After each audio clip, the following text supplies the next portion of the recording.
So realized vol did drop back into the mid-20s as predicted last week. So you see the yellow line collapsing back down from 45 to 25. Now over the weekend, obviously, as we tested the downside weekly support zone, implied vol did pop, and we have got CPI this week as well. So you can see the implied vol pop here. That has actually extended a bit further in the front end, as we've seen a decent 4% rally in Bitcoin today. ETH did, when it broke 1600, you had a 4% drop in a day on ETH compared to a 2% drop on Bitcoin. So ETH vol did pop a bit more in terms of realized. So realized got back to 30. Implied vols also rallied there. That takes carry back to positive in both Bitcoin and Ethereum. Like I say, this is all excluding today's move, because today's move is still in progress. So the realized numbers use up till last night. So you will see a bit of a pop in realized on the back of this latest move that we've seen, but it implies have caught a bit as well. So you're probably still in positive carry land. We had said, any pickup in vol would be due to spot breaking down. Spot threatened to break down and kind of did break down in ETH, but has managed to pop again. And because it's such a violent move at 4% in a day, vol's holding. I'd say if we manage to stay above those support levels, and that was a false break over a few days post CPI, I'd expect a load of gamma selling to come back into the weekend. So just be aware of that. I'm not rushing to chase the gamma right here, right now, given the move the implies have had. And generally, we tend to get a bit of a reset post something like CPI. Okay, looking at the term structure. So it was a fairly broad-based move across the curve in Bitcoin. Like I said, again, this does not factor in the latest move that we've had today. But in general, you can see the front end really leading the way, up about 2 or 3 points. ETH did also see a good bid on the super short dated, but the middle part of the curve was still under pressure. And that's because of some of the flows that we've seen in terms of call selling in November and December, supplying a bit more vega to the market.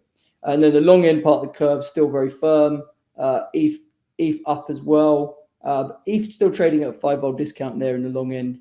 So it makes sense that the ETH long end shouldn't be too badly offered.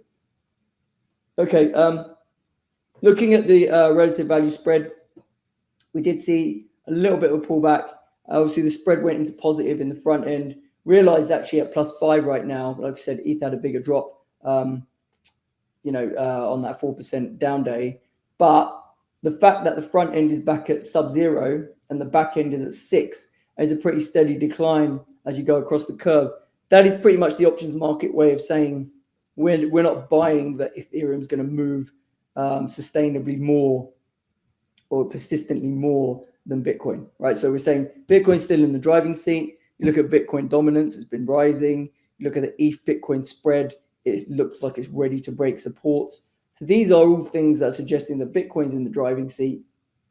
And that is why the spread is kind of staying for Bitcoin over, ETH under. Okay. So, and these supply demand imbalances have created a really big hurdle for ETH vol to get over, right? And because you've got all this overriding flow that just keeps coming relentlessly. And there's no real natural buyers of ETH vol because the ETH story just isn't really that exciting right now.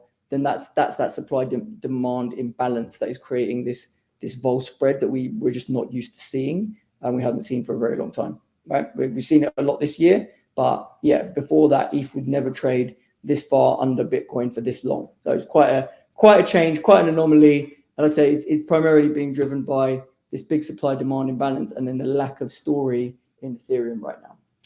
Okay, SKEW wise, spot tested that weekly support. Put SKEW did remain well bid, particularly in the weekly expiries, at around 6 vols. Put premium, which is kind of where it was last week. The middle of the curve, though, started to soften. So we saw that go down by about a vol in terms of puts fading, even though spot was retesting or getting down to those weekly supports. And then the back end was still in call premium, right? It's back end still a 2 vol call premium for Bitcoin. And then looking at ETH SKEW, put premium, again, 1 month, 1 week stuff was in the 4 to 6 vol range. Further out the curve, we did start to see it more neutral. And then the back end actually flipped into call premium as well in Ethereum, which we haven't seen for a while. That was at a 1 vol premium. So the fact that put SKEW is not going any higher even though spot was going lower and breaking down in terms of ETH, that in itself was a bit of a signal. It's easy to say with hindsight, I know, but that I did write this before the rally, if you believe it or not. But the fact that put skew was remaining unchanged in the last attempt to break down was the options market signaling some bearish exhaustion, right? That's those divergences that we talk about, right? We had put premium going bid because the market was concerned about correction. You got your correction, and then put premium didn't actually keep going.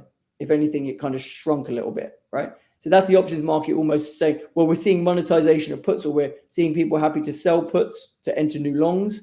And that is your signal that maybe we're going to get a bit of a short-term turn here, right? And then lo and behold, we have had a 4% rally today. Like I said, I don't think it's going to necessarily persist, the rally, but it was the put skew not going any further bid kind of showed us that a short-term sort of bounce was likely. We've had one. We'll see if that's enough, but basically that's kind of how it's played out so far.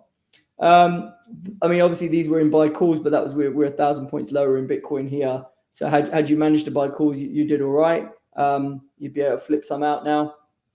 In terms of the flows that we saw in the market, volumes dropped off this week. Spot was obviously grinding lower.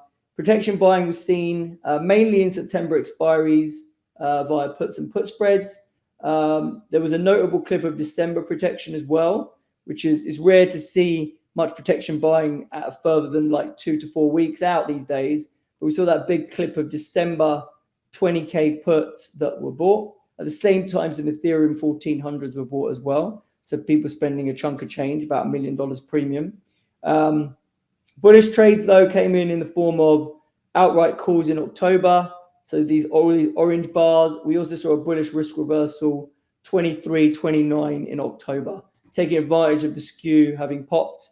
That's those type of flows are what kind of helped the put skew come back down. People using it to do bullish risk reversals. All right, in terms of Ethereum flows, a little bit different picture. Not as much outright call buying. Like I say, the story really isn't there for ETH. We saw protection buying, as mentioned, the December 1400, but we also saw other maturities being used for protection buying from 1600 down to 1400 strikes.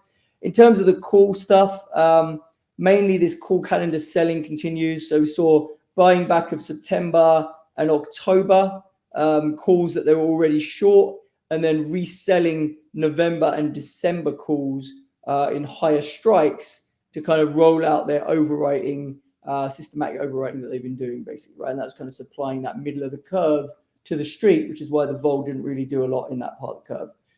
Okay, gamma wise, gamma positioning kind of pretty unchanged from where it was last week. It did move around intra-week, but we kind of got dealer gamma back to small short in Bitcoin. The major local short strikes are 25.5K to 24K. You can see we're long the upside here. So as we've rallied today, that gamma positioning probably gets closer to neutral. So we don't really think the gamma positioning right now is driving spot moves much in Bitcoin or Ethereum. But we'll keep an eye on it, just because as you get closer to expiry, if that number does get particularly positive or negative, then it can give you some read, some insight. ETH dealer gamma close to zero as it was last week. It did spend a little bit of time in positive, but it's come back. Again, local strikes are where your shorts are, but we've got quite a lot of wings that dealers seem to be long, particularly in September expiry and October on the upside. So this just kind of says that, whilst you've got local shorts here, if we move materially up or down, then you move towards longs, and you'd expect that ETH gamma position to get longer again, basically. If we stay here near these local short strikes, then into Friday's expiry, then obviously that short gamma will increase, and you might dip into negative gamma on ETH, but that will be fairly short-lived, I imagine. Okay, so that's kind of what the gamma position is. But like I say, I don't think any of those measures are big enough to materially move or have big pinning impacts on the market right now.